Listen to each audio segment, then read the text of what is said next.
this thing running, recording? We're good. I don't know how much time we have. Oh, I need to close those curtains too. They could be here any minute. But I didn't want to leave you hanging. We can't have a 30 days course with only 29 days. So here's the deal. If anybody knocks on your door, we never met. You don't know Laracasts. Okay, we may have to go quick, but let's get started. Now, I do have one compromise we need to make in order to fit all of this in to a single video, and I'll show you. Now, here is my Laravel herd root directory, and yeah, you can see pixel positions, but I also have a backup version where I've been working behind the scenes to save us just a little bit of time. So we're going to go into resources, views, components, and just this once, I'm going to ask forgiveness for copying a bunch of form-related components so that I don't have to manually type them out. Trust me, we'll quickly go over it, but you've seen this before, you're already familiar with it. Let's skip over this process. So I will copy this directory, switch back to our real project into resources, views, components, and I will paste it in. And yeah, we'll talk about this more in a moment. Cool. So now let's start with authentication. I'm going to go into my routes file and let's set up our endpoints. And I'm going to do these all at once, again, to save a bit of time. So register will hit how about registered user controller? Again, this is a recap of the authentication episodes. And this will hit a create action. Next, when you post to that endpoint, that will hit a store. So we are storing a new registered user. And of course, ignore the squiggly lines just for a minute. Next, login. So if you make a GET request to login, this will hit, again, auth controller, login controller, session controller, whatever you want. This will hit a create action because we are creating a new session. That's how I think of it. Next, when you post to that endpoint, that will hit a store action. And then finally, let's do a delete request to /logout. And yeah, that will hit a destroy action. All right, let's create these controllers now. PHP artisan, make me a controller called session controller. And let's set up a full resource for it. And then let's do another one, but this time for registered user controller. All right, so yeah, let's import these. And let's start with registration. All right, and later, of course, we will remove any actions that we don't make use of. All right, so this is going to load. How about auth.register? In this case, I'm going to use a different directory name, and that's fine. And also, again, in the spirit of saving time, I'm going to make use of my editor a bit more. So in this case, I can option click and create the view all at once. And you'll see it automatically creates the auth directory and that file. And that's going to help us a lot. All right. So let's create a layout. And yeah, let's start with a page heading. We'll call it register. And yeah, how about font bold? Let's center the text. I want it pretty big, so how about text for Excel? And a little margin below it. Okay, so I can imagine that this is a standard page heading, which means why don't we move it into its own component, like this, page heading.blade.php, and paste it in.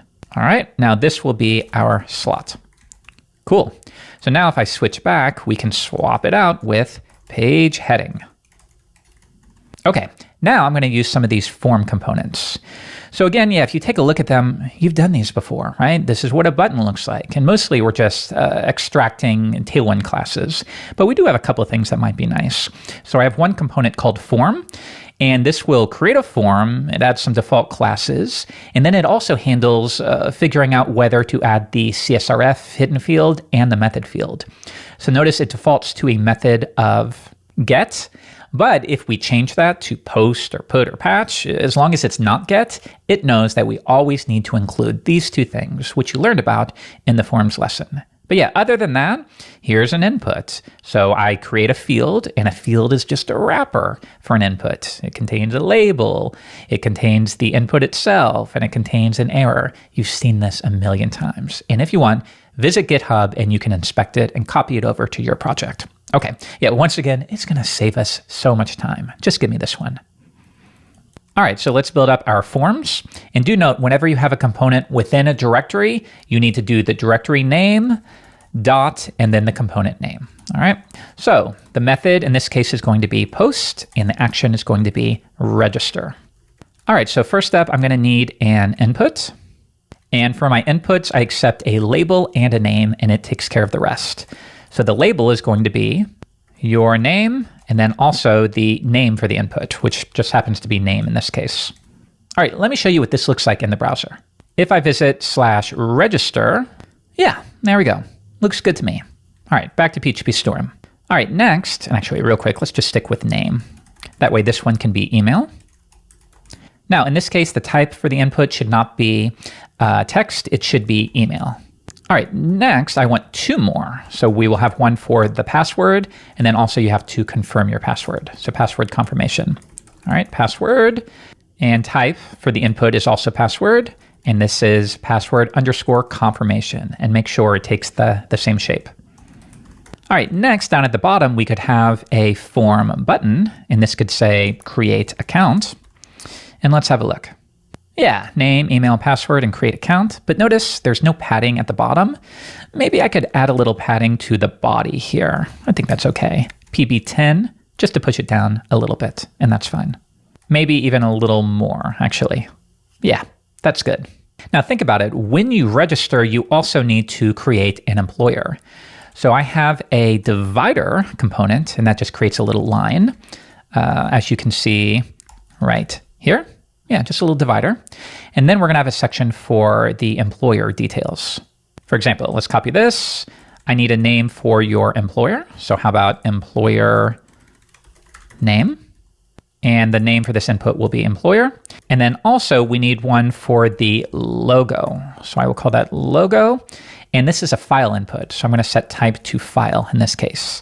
So yeah, notice any attributes I provide here, of course, will be passed through here. And that's how attributes works. In this case, I'm just extracting the defaults into its own array so that it's easier to consume. And that's a good approach you might want to take. All right, back to Arc.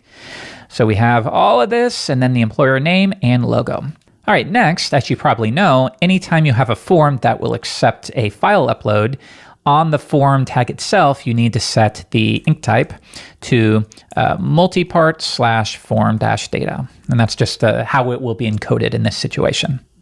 Pretty standard HTML stuff there. All right, so let's go to registered user controller.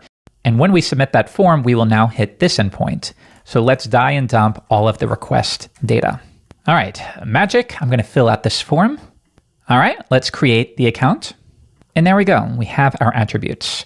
While we're here, notice that logo is actually an instance of a Laravel class called uploaded file.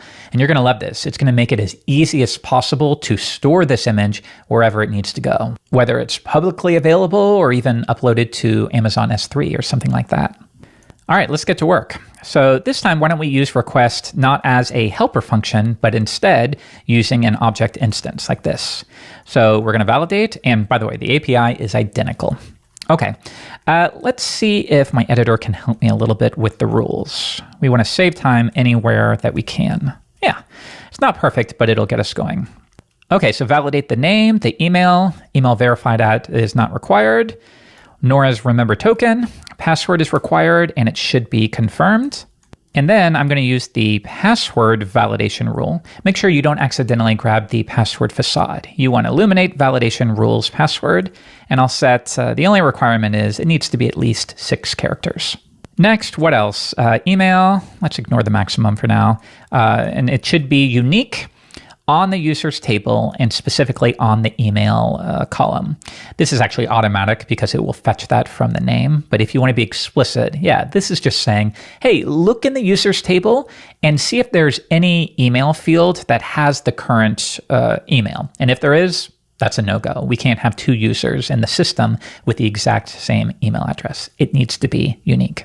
Okay, but next you'll remember we also have employer-specific validation.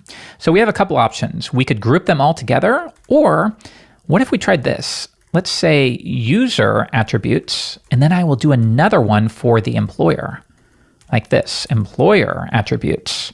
And this can change to, and actually let's get PHP Storm to do it, some rules for the employer, and yeah, we just need this here.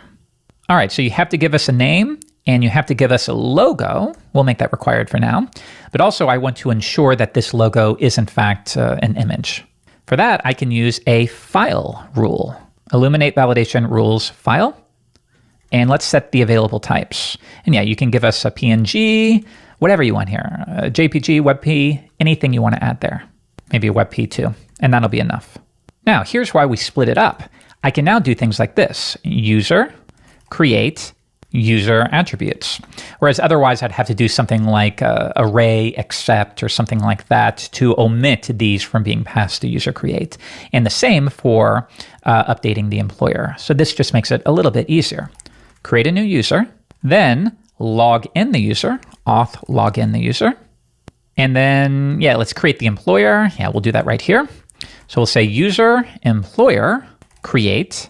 And because we are accessing the create method in this way, it will automatically assign the user ID to the employee record. That way I don't have to manually set it. It happens automatically. Now, we could do something like this where we set employer attributes, but in this case, we need to do a bit of work first for the logo. I need to store the logo in the proper location, and then wherever that path is, I want that to be referenced within the employer's table record. So here's what we'll do. Now, you'll remember that the request logo field, when we saw it in the browser, actually was an instance of Laravel's uploaded file class. And that's really cool because now we have some behavior on that class to store the image wherever it needs to go. I'm going to put it in a folder called logos. Okay, let's talk about this. If I go up into my config directory, there is a file systems configuration file. So this is for storage. Do we want to store files locally or with FTP or S3? It just depends on what you want to do. And I can see the settings for each of those disks or drivers here. So in our case, these will be publicly accessible avatars. So I want to use the public disk by default. So I can set that within my environment file. And notice file system disk, I will update this to public. All right. And that's it, believe it or not. You're really going to love this. So when we upload the image, it will be saved within the storage app public, and it will create a new logos folder. And then we will create a symbolic link from here to the public directory so that any person can access these images. That's the way that works. All right. Now, once it uploads the image, it will save a path to where that logo is located. So I can then pass that to our create method. All right, so the employer's name will be employer attributes name, or of course you can grab it right off the request. And then the logo will be, assuming we did everything properly, the logo path. All right, so validate all of the attributes, create a user, store the logo, create a new employer, and then how about redirect to the home page? All right, let me take a look at this. Good, and create. Oh, actually, no. Employer attributes should be employer. That was the name of the input we assigned within the view. Other than that, I think that looks pretty good. All right, so it looks like we have only two actions here. So I can get rid of this and this. And from now on, I will do this behind the scenes after the video, again, to save us a little time. Let's give it a shot. All right, create the account. And it fails. Oh, maybe it wasn't called employer. Let's have a look. Let's go into register. Employer name, employer logo. All right, let's go back to registered user controller. Ah, yes, I bet you saw that. All right, so of course that key wasn't available. All right, try it one more time. All right, and there we go. So I'd like to see a little more feedback, and we can do that through Flash messaging. But if I switch to users, sure enough, I have a new John Doe account. The password is hashed, and we also have an employer who belongs to that user. So I think we're all set for registration. Next, I will switch over to login and log out. So let's go into session controller. For create, this will hit auth.login, and let's create that. All right. So let's steal a little bit of the code here. So this will say login. And this time we will post to login, and there is no file input there. Okay, I think all we need is an email address and a password. All right. How's that look? I think that's right. All right, back to session controller. That will now hit a store action. And you know what? We already wrote this functionality in the authentication episode. So if I switch to GitHub, where we have the source code for the entire series, if I go into app, HTTP, session controller, I bet, yeah, let's take a look at this. It's all the same stuff, right? Show the login view, validate the request. So let's take the raw data here, copy it, and see if we can just paste it in here. All right, so yeah, that looks pretty good. We try to log the user in. If we couldn't, then we attach a validation error to email. We regenerate the session token, as we learned that's a good practice, and then we redirect again to the home page in this case. And then finally for destroy, yeah, you just do auth logout and redirect and you're done. So that saves us a bit of time, which we needed. Let's have a look. Let's go to /login. Let's try to log in john@example.com. And we're in. All right, very cool. But yeah, notice how if I visit /login, I still see that form, which doesn't make sense. So let's do a little bit of authorization. If you think about it, to access this page, you should be a guest. Same for this one, but not for this one. Actually, in this case, you need to be signed in. So let's say middleware auth. And then for these two, and actually also for these two, you need to be a guest. If you're signed in, it doesn't make sense to visit a register page.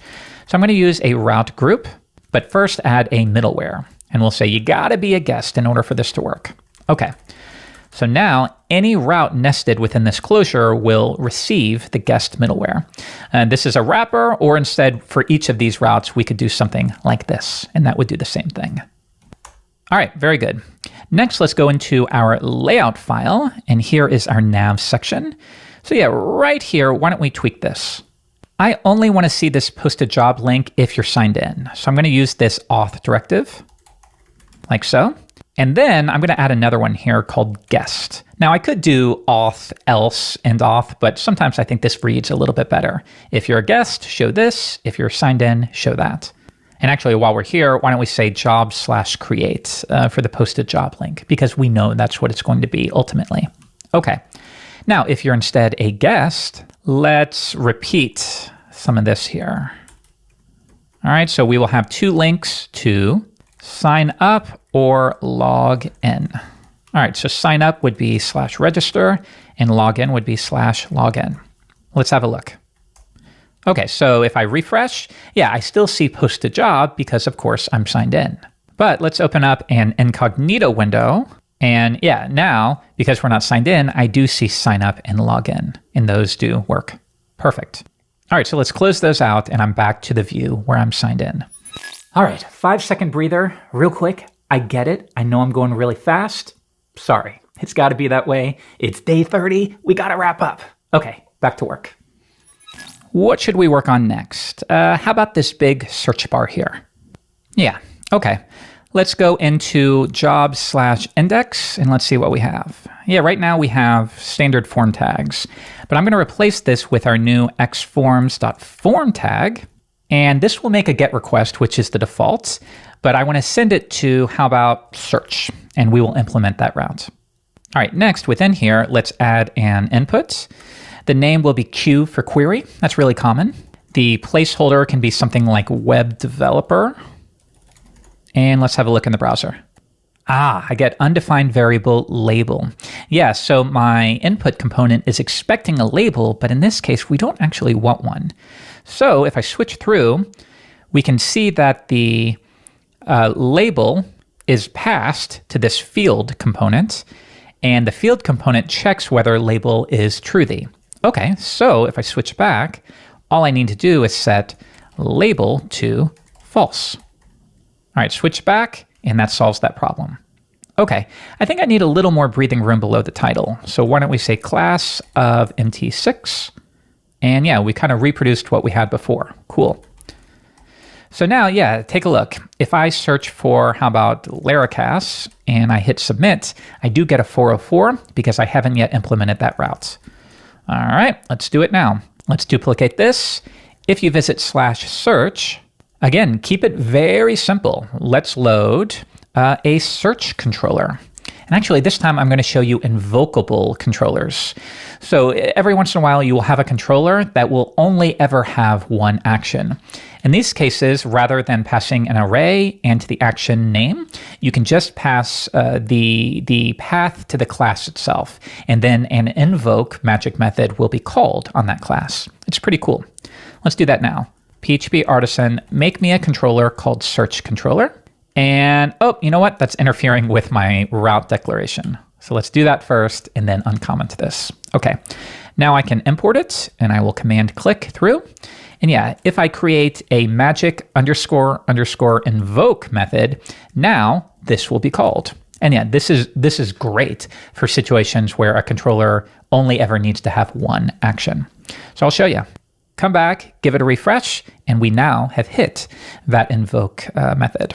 Okay, so there should be a queue query within the request, refresh, and now that is set to Laracasts. And of course, we can control that here. Cool.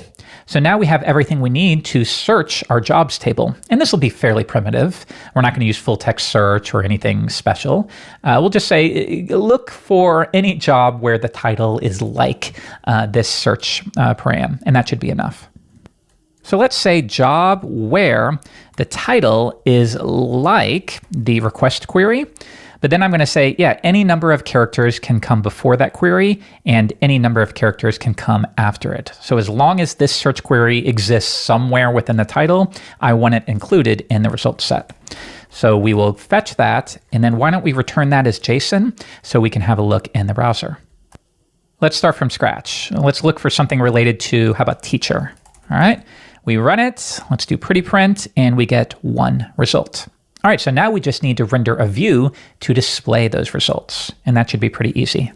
Let's return a view, and this could be like a generic view, like results. Anytime you want to show jobs, we can use this view.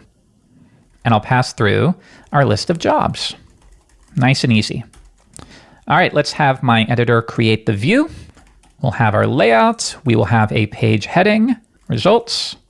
And then let's do this. Let's go into job/index. And yeah, we want this right here. So I'm going to copy this and paste it in. And I don't think we need that MT6 in this case. All right. Yeah, let's have a look. Back to the browser, refresh, and we have only one result, but it does seem to be working. Let's try one more time. Something related to tax. And once again, we have one result, but yeah, that's working. Cool. Search is now done. At least the primitive form of search is now complete. We should also look for tags and things like that, but you can work on that on your own. So now think about it. If we go back to our routes file, let's set up another route for tagging.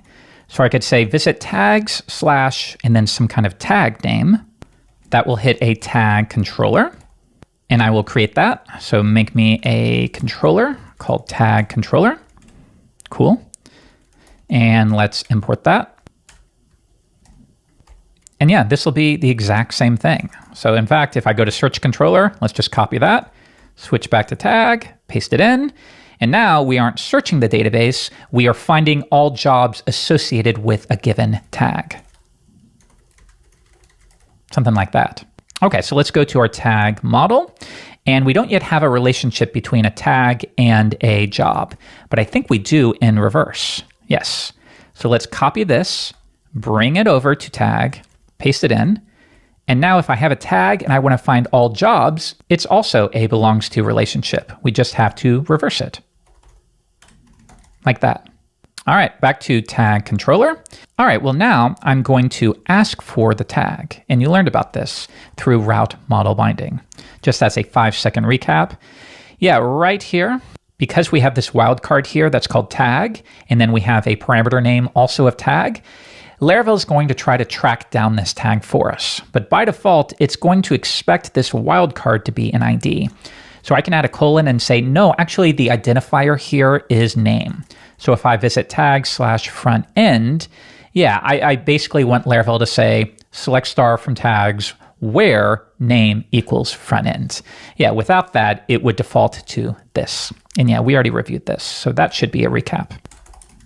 All right. So now I should have the tag. I should be able to get the jobs for the tag, right? So why don't we just do this? Load the results and pass through all of the jobs associated with this particular tag. All right, let's clean up. And it's so easy, isn't it? It kind of blows me away. It's so simple. All right, back to the browser, and let's visit some random tag. How about UT? All right, and here are all of the jobs that are associated with that particular tag. Yeah, cool. So now, yeah, all of these tags should be clickable. So if I click here, that will show me all of the jobs so that I can further filter things down. That's great. Okay, final thing, and then I promise we're going to be done. Of course, we need to implement the form to post a job. So let's do that now.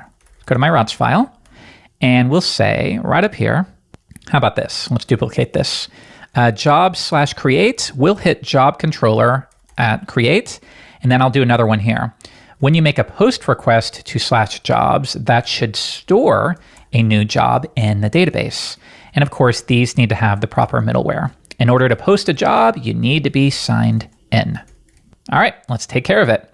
So we have our create action that will return jobs.create. Let's have my editor create the view. X layout. Notice how quick we can be when we have our systems in order, right? Let's do a page heading, new job, and sanity check. Let's load the page, job/create. That works. And further, if I click right here, it should load it. Cool. Let's build our form. Now, this is going to make a post request to /jobs. And let's do this. Again, I'm going to save ourselves some time. You've already seen the basic process of creating a form input, so I will paste in a few at once. So we have one input for the title and a salary and a location. Next, we need one for the URL. So this is the URL to view the actual job page on your company's website. Next, when you create a job, you can optionally add a number of tags. So I'm going to keep this very simple. It's just an input. And if you provide a comma-separated list, we will turn those into tags. Maybe not ideal, but it'll get the job done in this case. Next, I'm going to have a button to publish the job. And then I'm going to introduce a new one, which is a select field. So if I have a look at it real quick, yeah, notice it's just deferring to an HTML select. All right. So our options are part-time and full-time, and this is where you specify what the schedule for the job is. Next, right down here, let's add it. I'm going to add a checkbox. Once again, input and type equals checkbox. Very basic stuff. Okay. So the label for the checkbox is feature. And costs extra, yeah, presumably if you built this on your own, in order to feature a job, you're going to be charged $100 or $20, whatever it is. We would want to note that. But yeah, we're not going to deal with billing or Stripe in this series. It's far beyond the scope of this course. Anyways, I think that's it. So the only thing I might do is add a divider to separate the main fields from the optional tags. All right, let's have a look in the browser. And here we go. To create a new job, you got to give us all of this junk here, and then you can publish it. All right.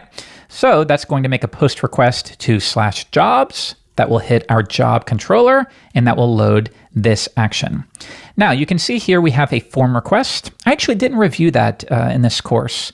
Some people like them, some people don't. I would encourage you to take a look at them. But for now, I'm not going to dig into anything new. So let's stick with the standard Illuminate HTTP request. All right, let's get to work. We will validate the request. Let's see what my editor can do for me. I'm going to add a new job. Yeah, pretty good. I will take care of the employer ID. So you need to give us a title, a salary, a location, a schedule. And then for our demo, at least, we're saying, well, the schedule needs to be either part-time or full-time. So one way we can do that is through the Illuminate Validation Rule class. And I can say it needs to be, the attribute value needs to be included in one of these. And we can also set this up as an enum if we want, but I'm not going to. All right, next up, the URL is required, and it should be a URL. Or if you want to make sure it's an active URL, you could do that as well, which is cool. And then featured, I will handle that a little differently. Finally, we have tags, and we'll keep it here. And let's say tags actually can be nullable. All right, next I will save that to attributes, and then I will manually handle the featured status.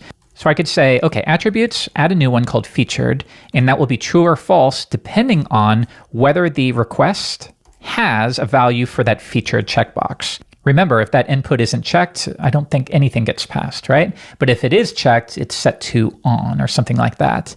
All I want in this case is a Boolean, so we will use that. All right, this looks good to me. So let's go through the authenticated user. Let's grab the employer. we'll reference the jobs relationship and create a new one there. And again, to be crystal clear, when we take this pathway, when we create the job, the employer ID will automatically be set in the process. And further, when we access the employer through the authenticated user, we remove any opportunity to fake who the current user is. Unless you're signed in, you have no ability to create a job under a different employer. Okay, so it sounds like we just need all of these attributes, maybe except the tags. So here's what I'll do. This time, array except, and I'll provide the attributes and then the one that I want to exclude. We could do that, or we could access it through the request. I think there's a request unless or a request except method as well. So either of those would work. All right, now we have a new job record. The final step is tags. So why don't we do this? Let's see, do we have any tags at all? And what we'll say is if we don't have anything there, let's just assume false. I'm not sure if that's necessary. We might be able to remove that, but I'm going to keep it. Then what I'm going to do is basically explode that list of tags using a comma as a separator, something like this. So now Laravel backend front end, that will turn into an array, right, of Laravel backend. You get the idea. Let's then loop over it. So for each of those as tag, then let's create a new tag. So I need a job instance. We got it here. And I can say job tag. And yeah, you'll remember using TDD, we implemented this tag method. And this will try to find a tag with the name and attach it. Otherwise, it'll create a brand new tag in the database with that name. So yeah, on this note, keep in mind, this is fairly primitive. We could end up in situations where, for example, you have a tag called front end in the table, but then this as well. And we should consolidate that as much as we can. But we're going to take a shortcut where we can find it. All right, let's pass it in. And I think we're done. So let's redirect to the home page when we're done. Okay, let's get rid of all of these. And this is our, let's clean this up. This is our job controller. All right, let's go. Post a job. I'll fill this out like magic, like so. All right, so we have a position for a Laracast video editor, pays 90 grand. Here's the link to the work page, and here are some optional tags. Let's publish it. All right, I would expect to see it right here, right? Well, let's see, where is it? It's at the end of recent jobs. Here's what I think I did wrong. Let's go into job controller, and maybe I got the order wrong. Maybe recent jobs is actually first and featured is second.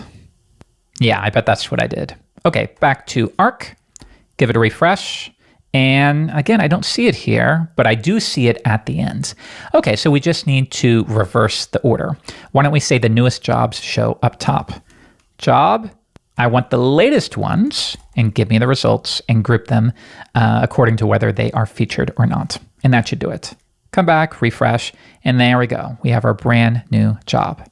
So let's see, can I view all jobs associated with that tag? Yes, I can. Now, I should be able to click on the job and it will take me to the job listing page. Let's fix that, and then I promise we are done. All right, so here is the H3. It's now going to be an anchor tag that links to the job's URL, like so. So let's do the same thing for job card wide, like so. And cross your fingers, refresh, click on this, and it loads the Laracast page where you can view more details. The only thing you might want to do is set a target of blank for both of these. Switch over to this one as well.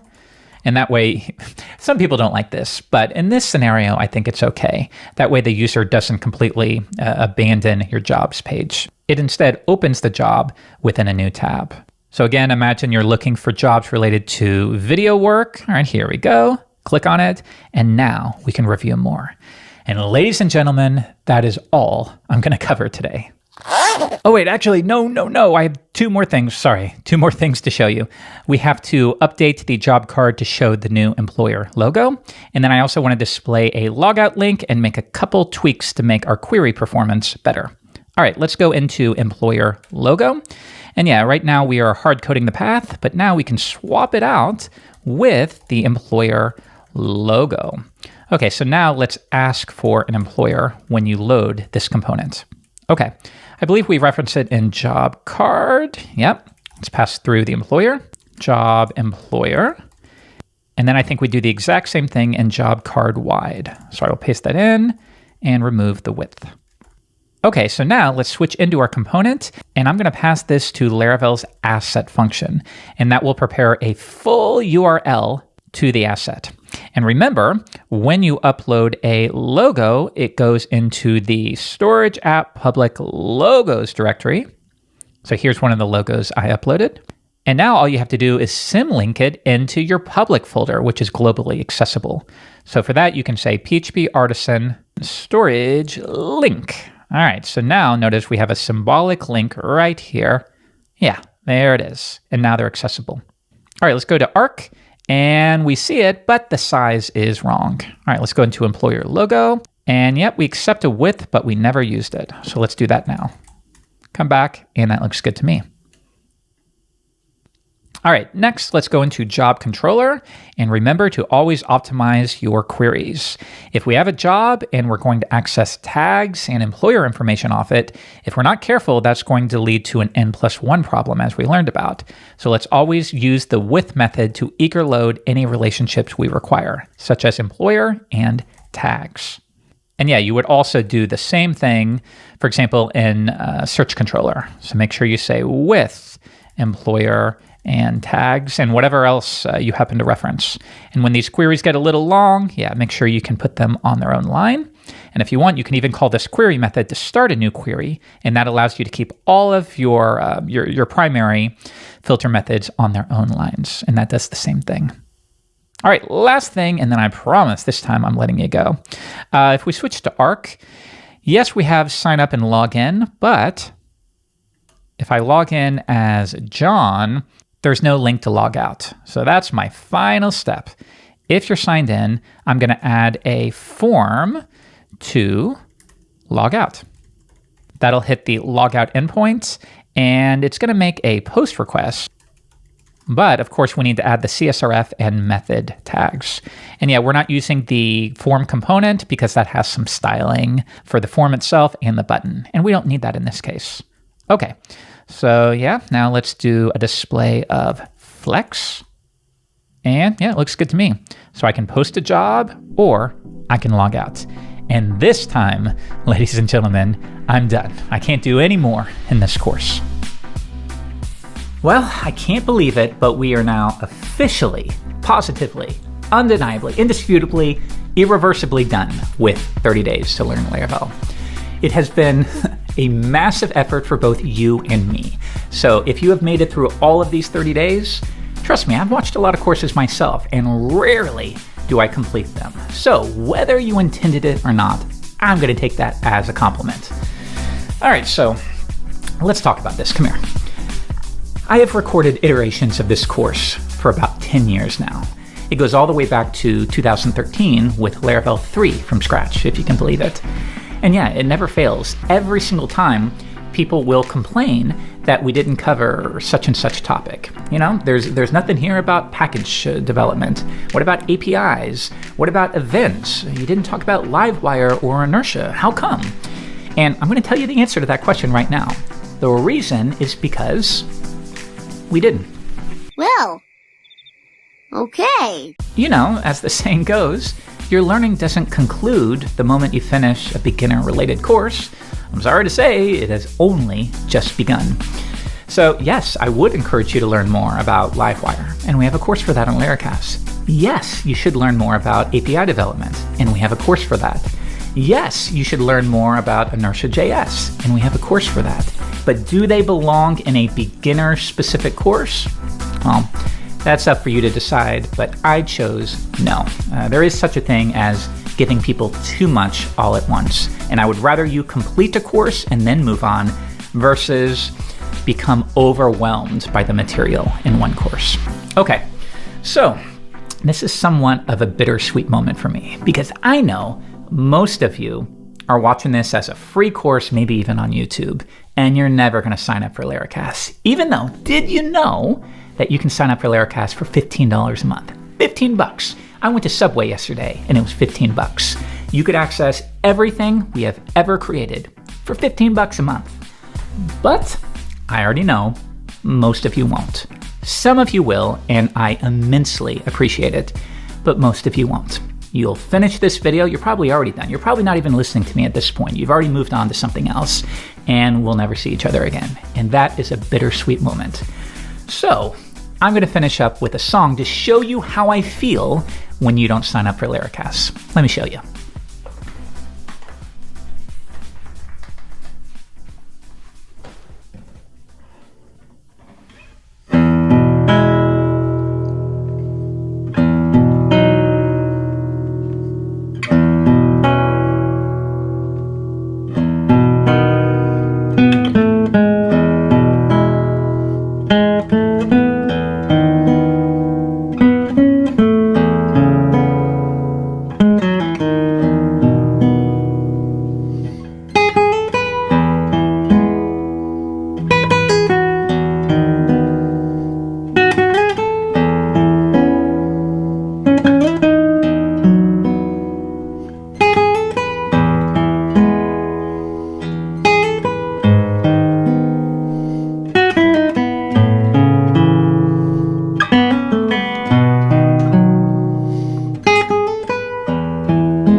Oh my God, they're here. Wish me luck.